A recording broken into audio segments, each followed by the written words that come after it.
네, 안녕하세요. 예, 의료통역사 이만태입니다. 오늘은 제가 이제 블레인에 좀 나와 있는데요. 여기 이제 스타벅스에 좀 있습니다.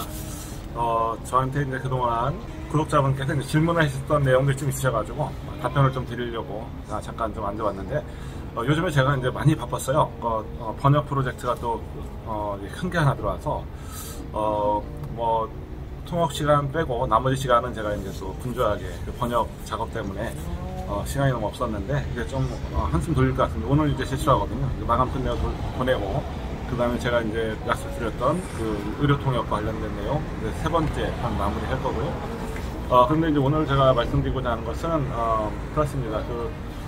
우선 두 가지 질문에 대한 답변을 좀 드릴게요. 가장 먼저 하시던 분이시기 때문에 동시통역대학원을 나왔는지, 그 다음에 이제 공부를 어떻게 하는지, 이런 부분인데요. 그런데 이제 우선은 동시통역대학원을 나왔느냐, 이 부분에 대해서 답변을 좀 드리면, 저는 이제 통역대학원을 따로 나오진 않았습니다. 따로 나오진 않았고, 사실 통역사에게 어떤 자격증이라는 거는 사실 없어요. 그런 거 없는데, 우선 이렇게 보겠습니다. 이제 국내 시장과 이거 캐나다나 이제 밴쿠버 같은 미국 같은 캐나다나 미국 같은 그 해외 시장에서의 무대는 좀 다르다라고 보시면 됩니다.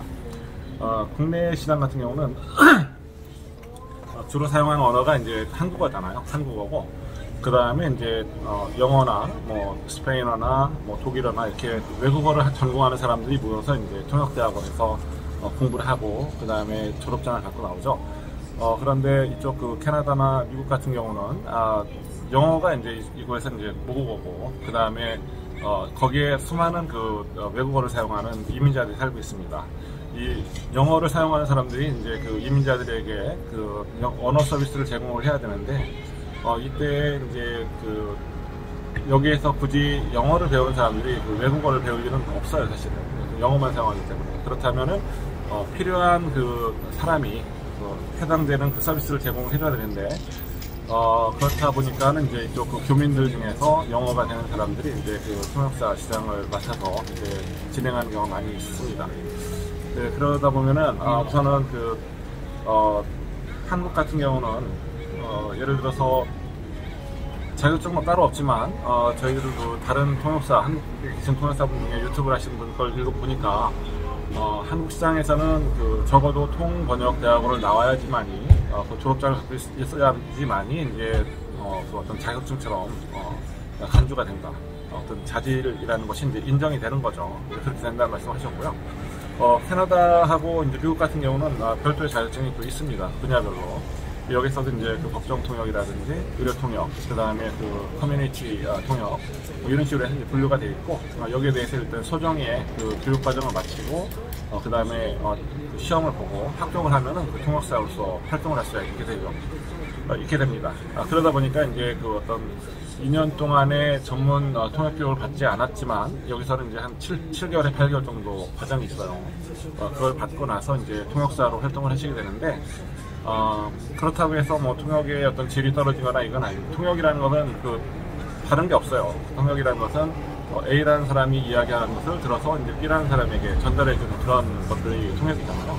그러니까 자신의 어떤 뭐 생각을 가감하는 게 아니라 상대방의 말을 그대로 이제 이 해당 외국어로 변환을 해서 전달해주는. 그래서 양측이 이제 어떤 오해 없이 그런 어떤 언어가 소통이 될 수 있게 해주는 중간에 어떤 그 다리로서 교량을 이어주는 그런 역할로서 통역사들이 이제 일을 하게 되는 것이죠. 그리고 이제 저는 전문 의료 통역사입니다. 저는 이제 프로페셔널 메디컬 인터프리터고요. 지금 캐나다와 미국에서 동시에 일을 하고 있는데, 저의 주 업무는 이제 온라인과 그 다음에 화상으로 이렇게 비디오로 봐가면서 의료진들하고 이야기합니다. 주로 응급실, 수술실 다 갑니다. 때로는 이제 911 에머전시 콜에서 제가 통역을 해드리는데, 이 캐나다에서는 제가 이제 살고 있는 지역이 브리티시 콜롬비아 프로빈스입니다. 이 미국에서는 이제 스테이트라고 해서 주를 스테이트라고 하죠. 미국 같은 경우는 하나의 스테이트가 국가 개념이에요. 그래서 스테이트라는 것은 이제 United States of America. 그래서 미국의 합중국이죠.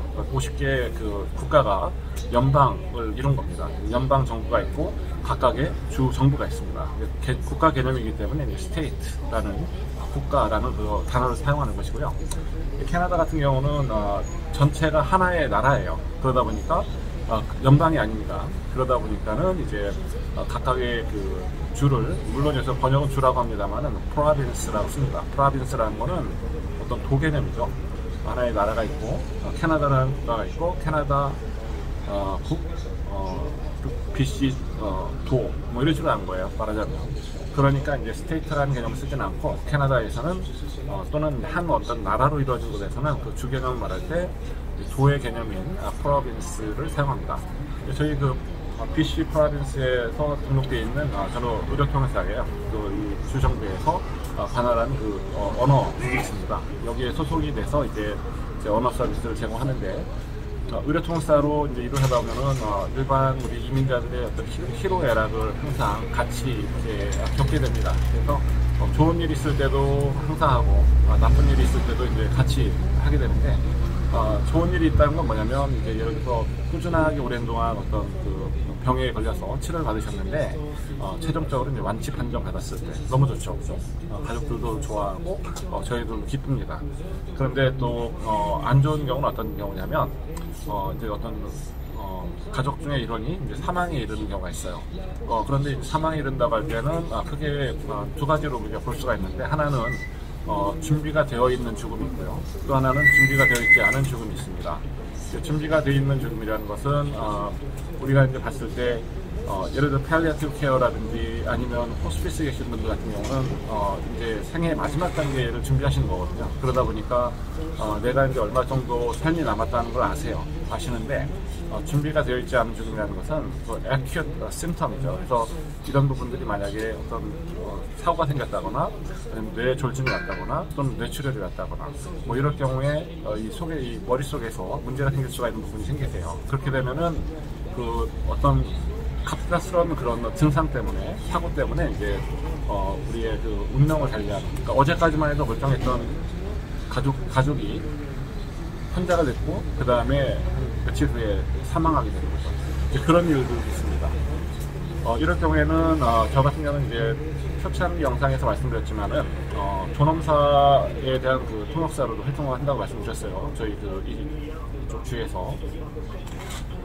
그런데 저희 같은 경우는 특별하게 어떤 그 상담을 좀 이제 지원을 해줍니다. 원한다를 해주는데 저는 뭐 그렇게까지는 아직은 괜찮고 그런데 가장 좀 통역사로서 일하면서 항상 좋다라고 말씀드렸잖아요. 그러니까 항상 뭐 의료진으로부터 그렇고 가족들로부터도 그렇고 이제 고맙다는 인사를 받기 때문에 직업에 대한 어떤 자부심이라든지 또 스스로에 대한 어떤 자존감을 높일 수 있는 그런 직업이라고 말씀드렸는데 그건 맞습니다.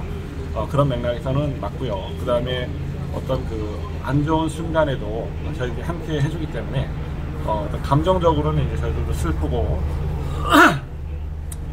스트레스도 받고 이렇게 하지만 결과적으로는 무리 없이 어떤 의사소통이 되고 어떤 마무리를 또 지을 수 있도록 도와드릴 수가 있잖아요. 그런 차원에서 슬픈 가족들도 저희들에게 감사하다는 말씀을 하시고 이렇게 하십니다만은 하지만 그 모든 과정이 어떤 정들었던 우리 가족과 함께 이별도 해야 되고 그런 상황을 더 함께 하잖아요. 함께 하고 그러다 보니까 준비된 어떤 죽음을 맞이하신 분들에 대한 어떤 감정과 또는 이제 갑작스러운 어떤 죽음을 맞이하는 가족을 위해서 통역을 하는 경우와는 상당히 좀 통역사들도 마음에 충격을 많이 받을 수가 있구나 이렇게 보시면 되겠습니다. 그래서 의료통역사라는 것은 저는 이제 제 전문 분야는 전문 의료통역사고요. 그리고 이제 전문 의료통역사로 하시는 분들은 이런 부분도 있다는 걸 좀 항상 가지고 계시고 그러시고 이제 늘 성실하게 그 자리에서 일을 하시면 될 것 같은데 우선은 아까 말씀드린 게 많았습니다만 여기에서 미국이나 캐나다에서 통역을 하시기 위해서 반드시 통역대학원을 나오셔야 되는 건 아니고요. 여기에서는 이제 자체 통역사 시험이 있습니다.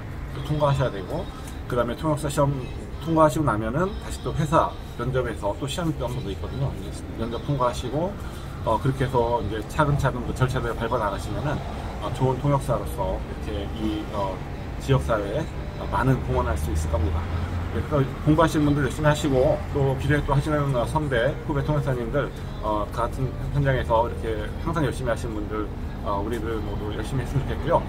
저도 이제 나름대로 매일매일 새롭게 마음을 다지면서 열심히 이제 일하고, 항상 긍정적인 마음으로 이렇게 일하려고 하고 있습니다. 여러분들도 준비하신 분들은 특히 이 영상 보시면서 저 같은 경우는 이제 보시면 가끔 제가 영어로 이렇게 발음하는데 별로 좋지는 않은 발음일 거예요. 보셨을 때 아주 좋으신 분이 많거든요. 제가 여기 계시는 통역사분들 중에 발음이 아마 가장 안 좋을 겁니다. 근데 의료통역사 계통에서는 저도 상당히 인정을 많이 받는 탑 클래스에 있는 통역사 중에 한 명이에요. 그래서 항상 발음으로 인해서 자신감 잃지 마시고 열심히 하시면은 길이 있습니다. 길이 있고, 그러니까는 항상 포기하지 마시고 항상 하셔야 됩니다. 그러니까 늘 포기하는 자에게는 결과가 없는 법이다. 항상 하시고, 그리고 어렵더라도 꾸준히 해나가시면은 반드시 길이 있습니다. 일단 시작하시고요. 하시면서 하나씩 갖춰 나가시면 되는 겁니다. 봐주셔서 감사합니다. 안녕히 계십시오.